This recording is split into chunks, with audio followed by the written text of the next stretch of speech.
welcome everybody to another episode of Dave Cooper Live, where we bring you the people, the products, and the process helping us all build it better.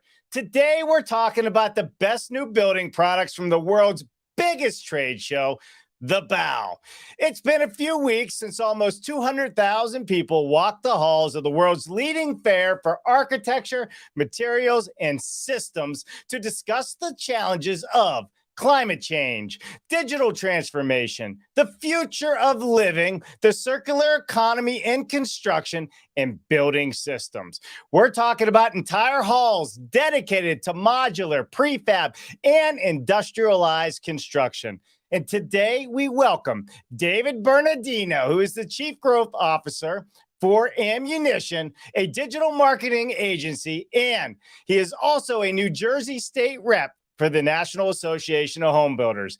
Thankfully, he's gained his voice and retained the energy and ideas that filled him to the brim while he was at the BAU in Munich. But before we bring him on the show, we have to thank our sponsors, and please make sure you say thank you to them as well. Forward Solutions Group is successfully driving companies to succeed where others have failed. Are you looking to start a factory, optimize your existing factory, streamline your production, or take your team to the next level? Whatever your needs are, Forward has a solution for you. Reach out to Ben at forwardsolutionsgroup.com.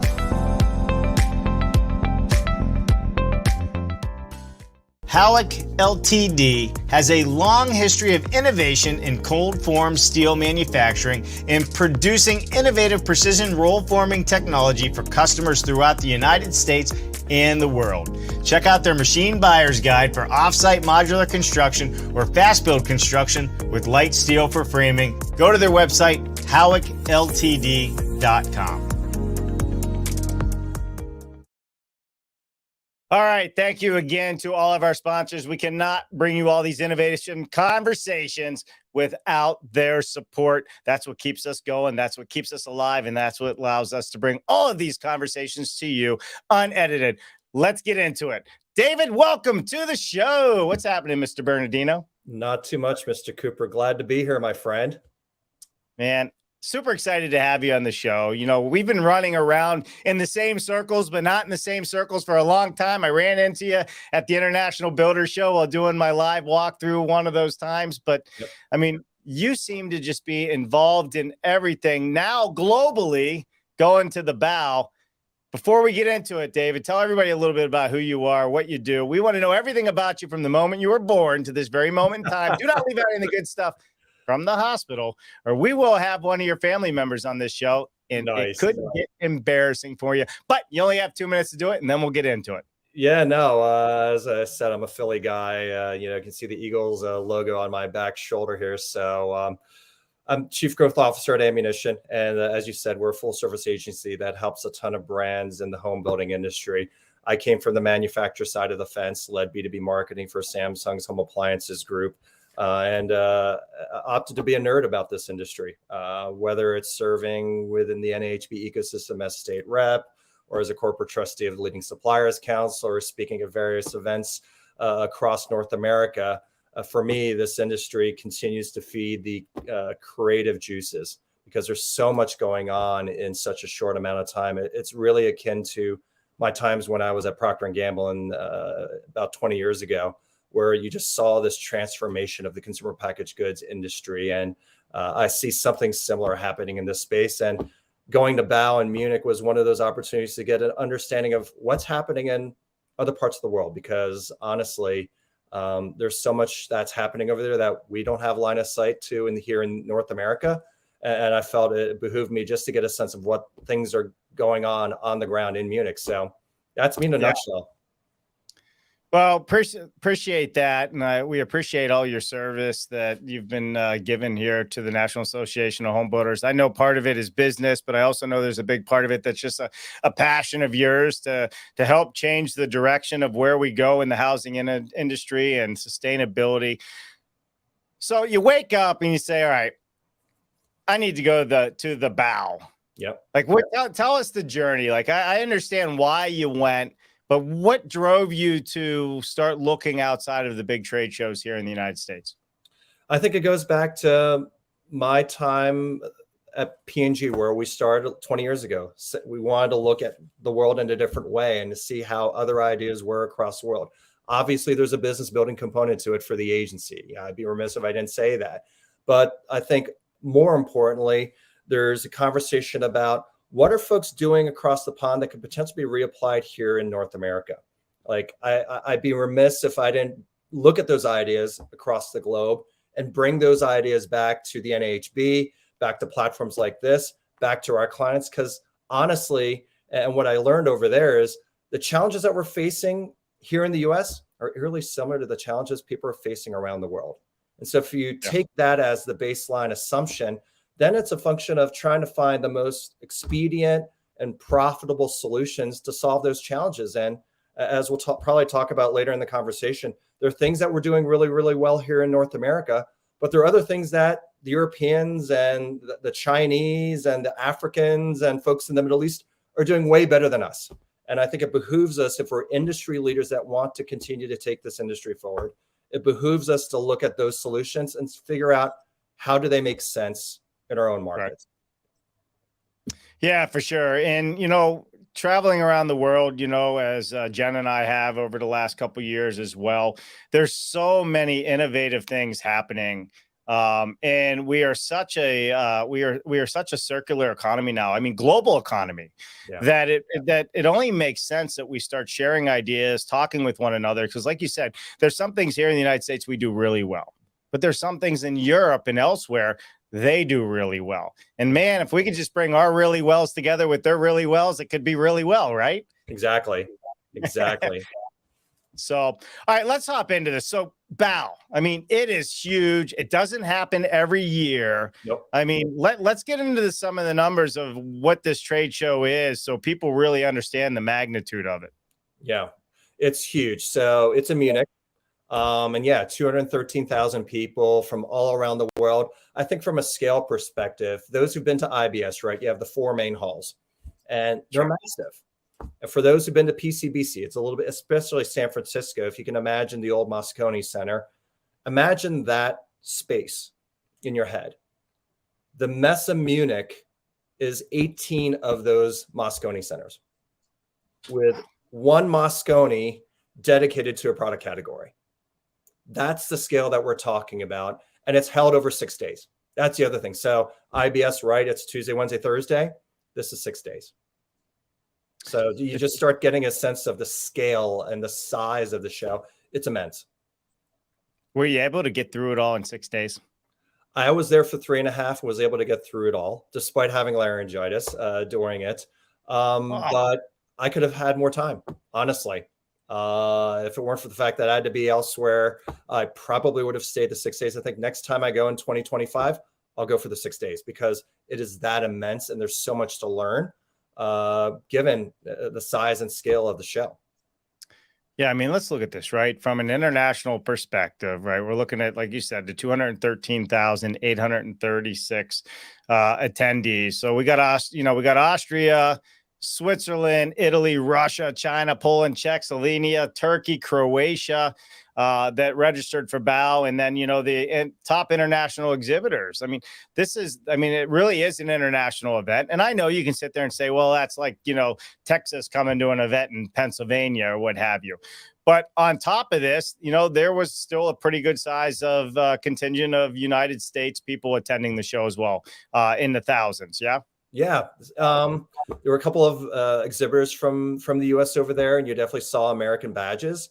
But the thing that really amazed me about the show was you heard every language of the globe over there. And you go to a booth and to be English being spoken. English was pretty much the common language. So it was easy to navigate. But you'd see folks talking their native tongues, whether it was Mandarin, Russian, French, or whatever, Spanish, Arabic, whatever language. It was being spoken at the show, and you really got a sense of the global nature of the event. Yeah, which is great.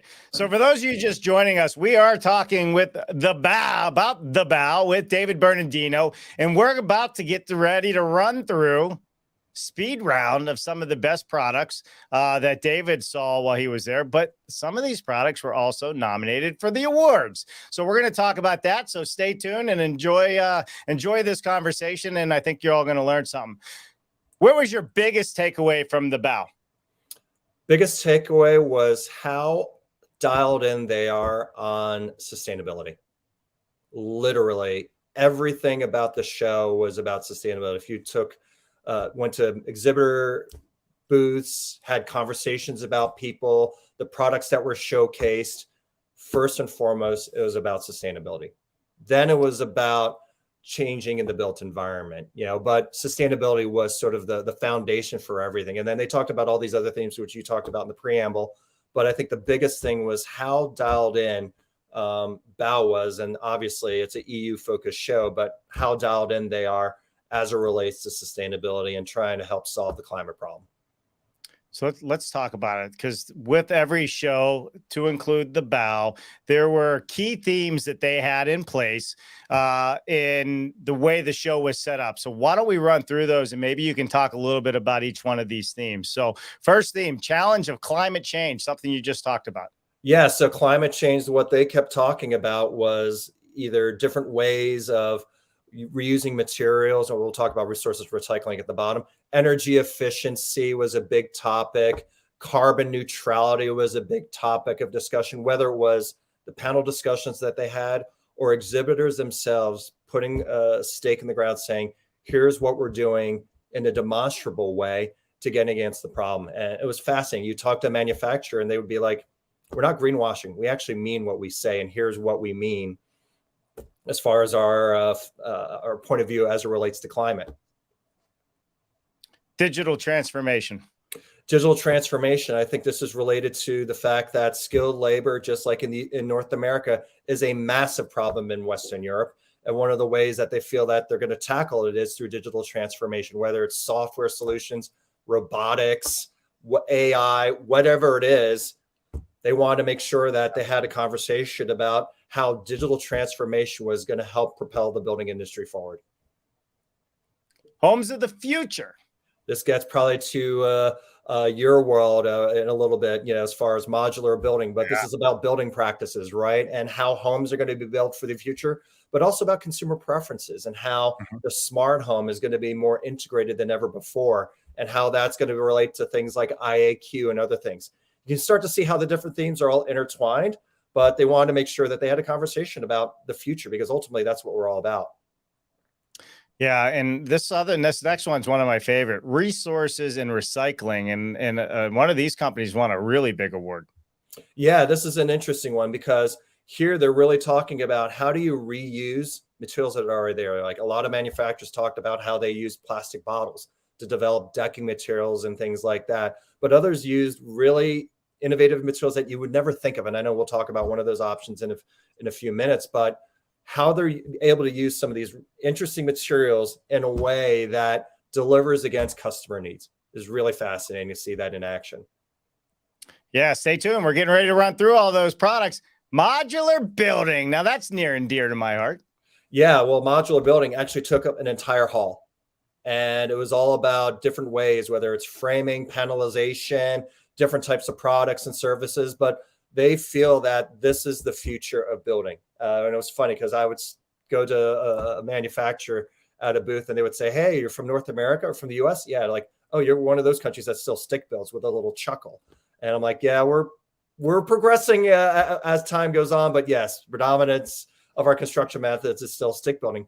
Obviously that's not the case in Western Europe. So they chuckled when you mentioned the word stick building. I chuckle when I say stick building too, because it seems really outdated. Yeah.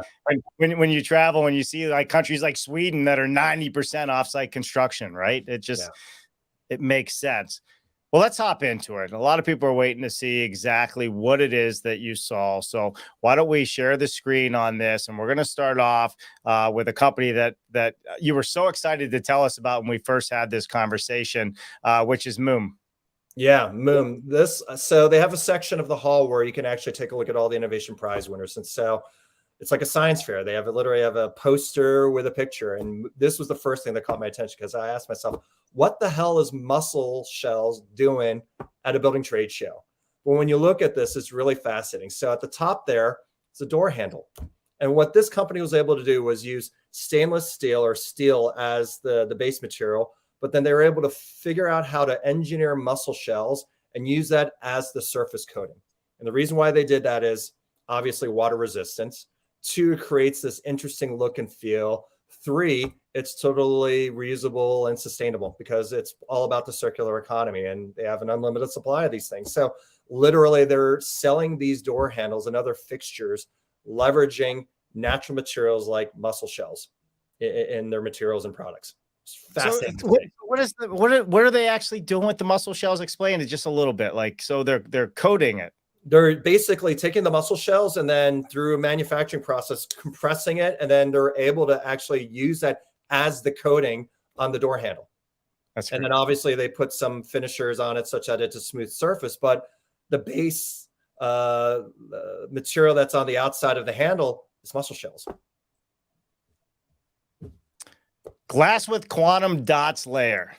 This was just interesting as far as them using different types of materials to drive thermal insulation, UV protection, heat transmission in a way that seemed really interesting. It's just quantum dot layers. That sounded something Star Trek-y. And when you look at it, it was some really interesting technologies and manufacturing processes that they were able to deliver for a solution that you see here in multifamily or commercial space. So that's what caught my attention here. So the glass is basically converting the sun into energy. Correct. So the whole building now basically becomes similar. It's like a solar panel in some aspects of it. In a sense, yeah. You could argue that the next generation of this would be solar cells, and the window could actually be a solar cell. Wow. This is really cool here, because we could use this everywhere we go here in the United States. So go ahead. LED. Yeah, so this one literally, it's an insert that allows you to use existing fluorescent light structures. So imagine a multifamily or a commercial office space you need to retrofit for LEED scoring.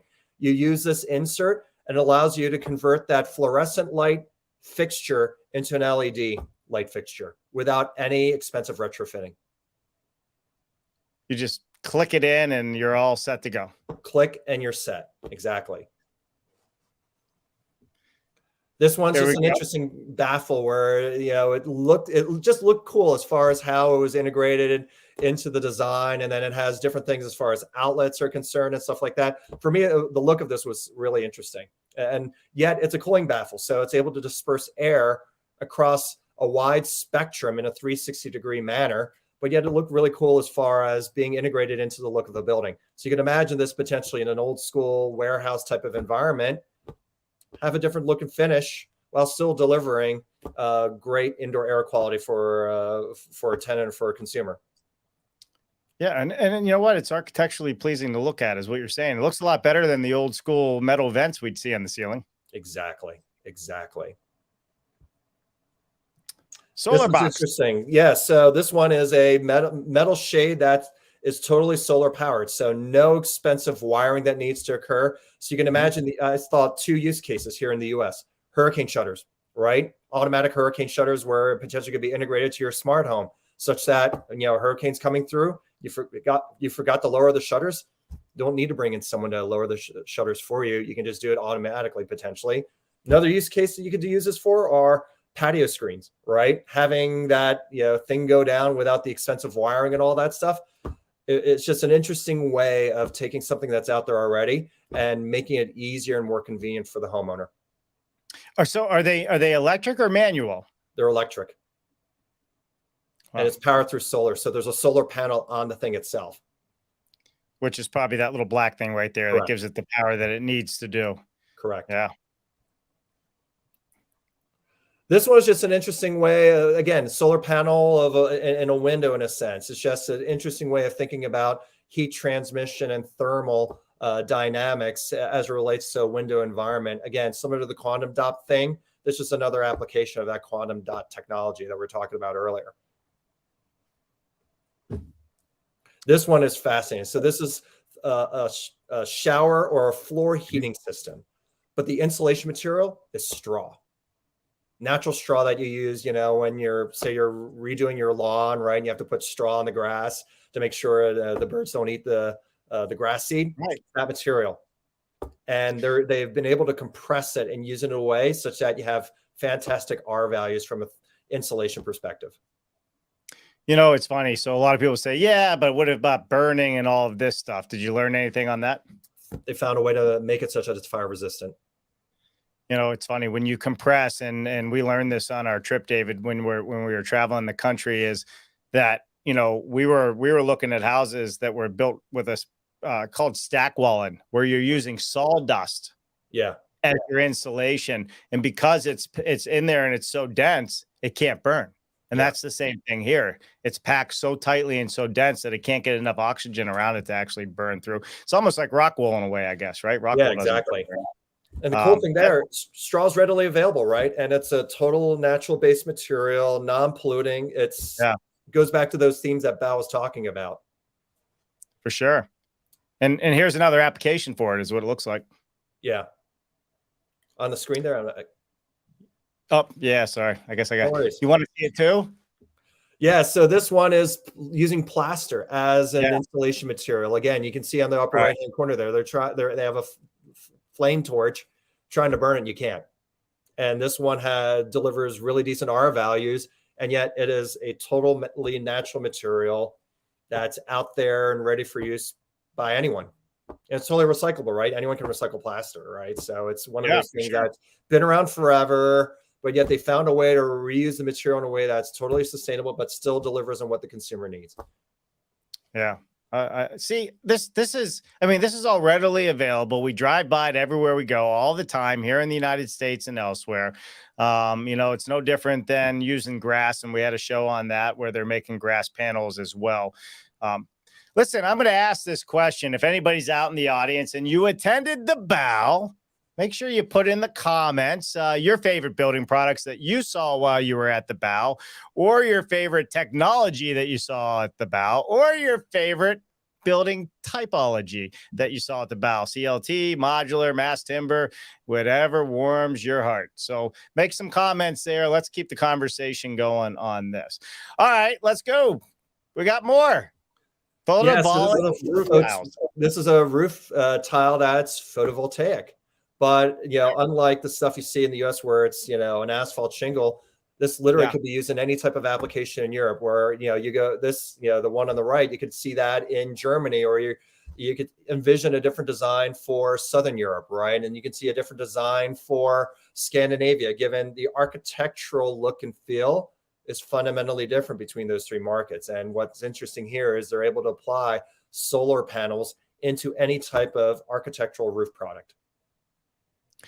So did you get to see how this all kind of came together and clipped? How do they install this?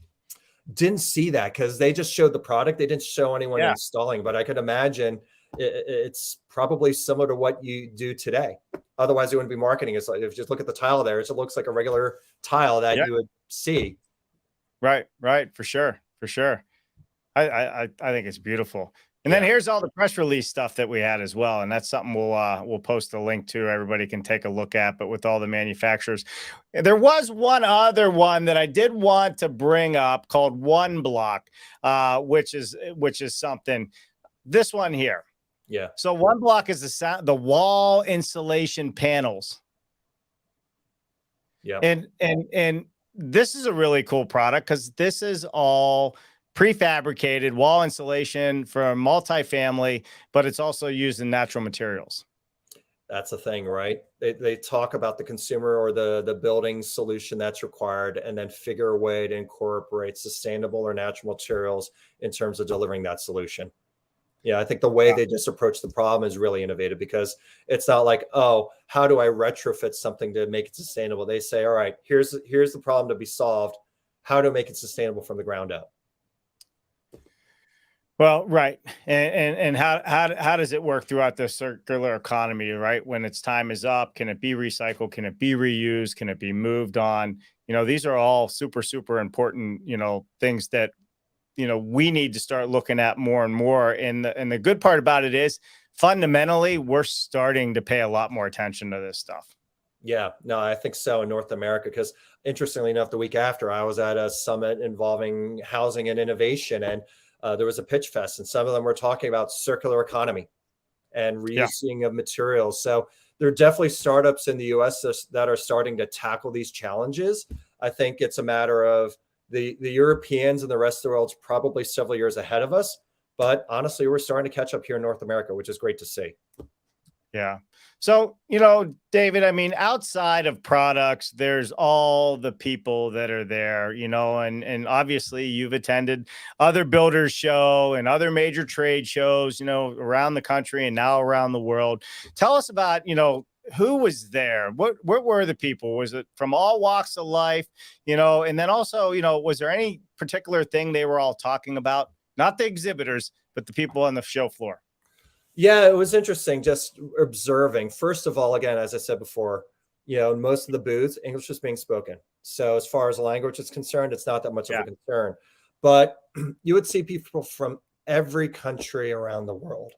And what was interesting, you'd see there would be these roundtable discussions literally in the middle of the expo hall. So gone are the days where literally you'd have to leave the expo hall to attend an education event. They literally would have different sections on the floor where you could attend education events. It was interesting, just literally, it's just like a roundtable discussion. You're just having a conversation about the future of the built environment. And literally, it would just invite people from all walks of life. You saw contractors, you saw builders, you saw manufacturers, architects from all around the world just interacting there, which was fascinating to see. The scuttlebutt you hear in some of the conversations, again, it was about climate change, how do you change the built environment? You did hear a bunch of conversations about mega projects that are going to come down the road, the rebuilding of Ukraine at some point. Right. I saw a bunch of Ukrainian badges, and you overhear the conversation about, hey, at some point down the road, we need to talk about rebuilding a country, right? They're having these conversations already. So you saw everything and anything at the Builder Show. But the one thing that was really different versus IBS is that you go to a manufacturer's booth in the US, right? You're standing up, you have a conversation, and then they whisk you out the door. At BAU, it's an experience. You go there and you sit down at a table and say, hey, I want to have a conversation here. And I'll give you an example. I was talking with one of your sponsors, Howick. Hey, let's have a conversation. Hey, sit down. We have some Lithuanian beers for you to try. Okay. So you start sampling beers and they bring you charcuterie. And it's a really civilized experience. You're having a conversation. Every manufacturer was like that. They wanted to invite you in, sit down, have a conversation, and get to know you as a person. Which is probably why this show takes 6 days to navigate, because imagine that, across all these different categories. But I think it's a different approach to thinking about the trade show environment, one that potentially is more in line with having deeper, more in-depth conversations. I think with the deeper and more in-depth conversations as well, you get to really understand the products better, because even like when I think about IBS, I walk those halls, and quite honestly, even though I walk the halls, I can't retain everything that's there. And I think having the experience where you can take a little bit of your time, you can sit down, and they actually spend the time, and they give you a free beer. Why not? That's that's always good. We're going to go to comments in just 1 second here, but I had my question. What do they do better than what you've seen us do here in the United States? Is there some things that you think, man, we should be doing that at the International Builder Show, or we should be doing that at the Industrialized Wood-Based Conference? Like, is there something you could bring back to our country to help our experience better at our trade shows? I think, first and foremost, having, the ability to do more in-depth conversations. And obviously that's a conversation as far as, expenses and all that stuff. As a marketer, I get that. But I think having a conversation about sustainability and the circular economy, I think they do a really good job of trying to figure out how they can leverage natural materials into the built environment in a way that actually delivers demonstrable results for builders, for architects, for modelers, but ultimately for the consumer. Because I think at the end, all right, this is about delivering something for the consumer and delivering what the consumer wants. And I think they do a really good job of trying to push the envelope of what's possible is really fascinating. And I think the other piece is, on the modular building front, right? Just how do you deliver solutions without labor or with minimal labor, right? They've had a skilled labor crisis forever, right? But yet they're finding a way to figure that out at scale, because the rest of the world is still demanding housing, and they got to find a way to deliver against it. And innovation is solves all those ills, and they're clearly trying to advance the puck forward in that regard. So did you spend any time in downtown München in Munich? I did, although I didn't spend as much time as I wanted to. I actually tried to get tickets to the Man City FC Bayern Champions League semifinal, which was at Allianz Arena. The second night I was there, I could not get a ticket, but yeah, I used to work in Germany back when I was at P&G, so it was like coming home. Munich was super familiar, and it was just, it was great to be back in a part of the country that I had spent so much part of my life in, because the scenery is beautiful, the food, the culture, it's worth the trip. Yeah, well, I'm looking forward to it. We're going to be over there in July and part of August, so super excited to go see some of these things. Let's hop into some comments, if you're okay with that. Yeah, hey, this is somebody I think you had the opportunity to meet while you were there. Osama Alabi. Bow wow, he says. Yeah, it was great to meet with him at BAU as well. Enjoyed our conversation over a coffee. I think we had 30 minutes on the calendar. It ended up being 2.5 hours. Again, gives you the how the conversations are in Europe, which is fantastic. We got Greg Ugaldi in the house as well. Great job, Jennifer and Dave. David brings a lot to the table and a huge NAHB contributor. Well, that's from the past chair himself, so I'm sure you know who Greg Ugaldi is. Absolutely. But, for those of you who don't, he was the top dog for many years and still is. So thank you, Greg. Appreciate you very much. We have Dee Vermeulen joining us. Great new technologies, David. Incredible, he says. Or she says, I am sorry. All right. Thank you, Dee. We appreciate you joining us today. Osama says, thank you for this very interesting showcase. Andrew Seeley says, fun to hear and see the latest and greatest. Thank you, Andrew. Good to see you. That's somebody that's up on the latest and greatest. All right. Dee is back. Howick frame of cold form steel roll forming machines, of course, was at BAU. Yes. Well, of course they were. They're doing all kinds of innovative stuff. And I'm assuming Osama was there with you or saw you there. He said he loved the colored and patterned solar panels. Yeah. Yeah. And then there was invisible panels or precast connections. I think I can just go on and on with all these comments here. Holy moly, moly, moly.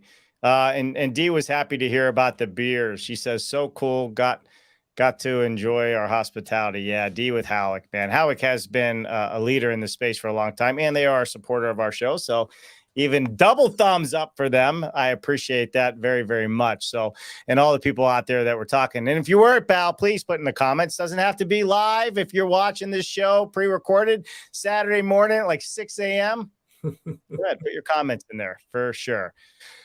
All right, let's go and I'm going to flash a couple things up on the screen here if I can get this to work properly for me. And I think it'll be fun to just run through these, talk about it just a little bit further, and we can wrap it up. What do you think? Sound good? Let's do it. He's like, what is he putting up there? Oh, it's all good. I love the rapid round without any prep here. Let's go for it, man. Well, that's what it's all about, is the rapid round and trying to get through all this stuff so people can get the most value out of what we do here. All right, put it back on the screen here. So here we are, BAU, theme worlds, right? So this is really interesting. So building an existing stock, digitization. We talked about some of these: climate change, modular serial construction, sustainable construction, recycling, startup, circular economy. So let's roll through. So when we're thinking about building an existing stock with more than a third of the EU-wide greenhouse gas emissions attributed to, listen to that, contributable to the construction industry, the responsibility is particularly great. Mm-hmm. This is what you were talking about. This is on their website, and it is the number one thing at the very top of this list to be discussed. And maybe because it started with a B, but I don't think so, because C comes before D and D is next. Yeah.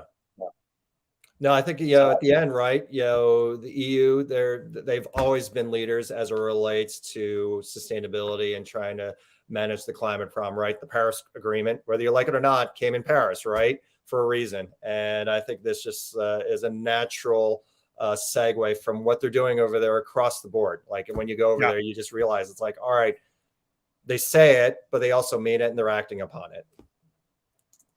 Yeah. And that's the big thing, is the acting upon it. So, we're just going to run through these one more time. Digitalization, climate change, modular serial construction, which I haven't heard the serial part. Did you catch up on what that meant?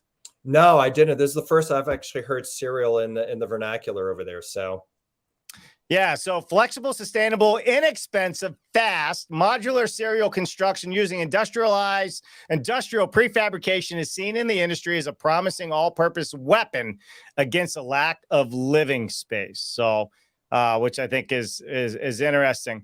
But I want people to just understand that all of this stuff is in here, and I think going to their website and understanding what all of these things are, and knowing that this is all a resource is super powerful. There's a newsletter that you can subscribe to as well, where they send insights all the time and give you more information. Obviously, you'll get on their list leading up to January 2025, when the next version of BAU occurs. Are you going? I am going. I'm already talking to folks here in the U.S. about what has to be true for us to get a group of Americans over there and have a more demonstrable presence over there. Well, we'll be there. We're Absolutely. going. We just had too many conflicting things this year, but now we have time to prepare, because this is the first time that the BAU has happened since COVID. Correct. And initially it was supposed to be in January, but they had to push it back to April because of COVID restrictions or things on the ground. So it's definitely going to go back to its normal every 2 years in January. I think it's going to be literally after CES in 2025. So for those that go to CES, you're doing the Vegas to Munich shuttle, but it's going to be well worth it. Yeah, definitely going to be worth it. David, is there anything that we didn't talk about that you want to make sure the world knows, not only about David, about ammunition, about what you got going on, about new policies you're trying to push for New Jersey, whatever the case is, now's the time, put it out there. Yeah, I think at the end of the day, we're just here to help. Whether it's trying to find insights about the industry or help brands grow, we're just consider us as a resource. We're here to help the industry move forward, because if we help the industry move forward, that ensures that the industry continues to be vibrant for generations to come. So happy to be part of the ecosystem. Appreciate the chance to come back onto the pod, Dave, and looking forward to seeing you in Boston next week. Who wants to go with us in 2025 to BAU? Let's just take up a whole hotel over there. Absolutely. And not just one, multiple hotels. That's it. Let's take it up and make it happen. Tom Reddy, thank you so much for joining us as well. Great products, great discussion. Thank you for a great show. Well, thank you for joining us, Tom, from LinkedIn. We appreciate you very, very much. David, where can people find you? Give us how they reach out to you. How do they work with you? What do they do with you? So yeah, if they want to reach out to me, I'm reachable on LinkedIn, David Bernardino, or email address is david@ammunition.agency. So it's really simple. Got it. There you have it, everybody. David Bernardino. Thank you, David, so much for joining us. For the rest of you, make sure you tune in this Friday, 1 p.m. BS Friday. We'll be there. Other than that, enjoy the rest of this week. Last week of school for my kids, so it's going to get hectic from here on out. So, awesome. David, thank you. Thank you, Dave. Appreciate it. All right, everybody, make sure you say hello to all of our sponsors and thank them for allowing us to do this each and every day. Without them, we cannot do it. Here's a few more sponsors you can thank as well. David, stay right there. We'll come back to you after the show. Bye, everybody. Yep. What an amazing show. Thank you to all of our sponsors for helping us to continue to bring all of these innovative conversations to all of you out there. Please visit them, see what they have to offer you. And as always, subscribe to the YouTube channel and ring that bell. It would mean the world to us. I'm Dave Cooper. Thanks for watching.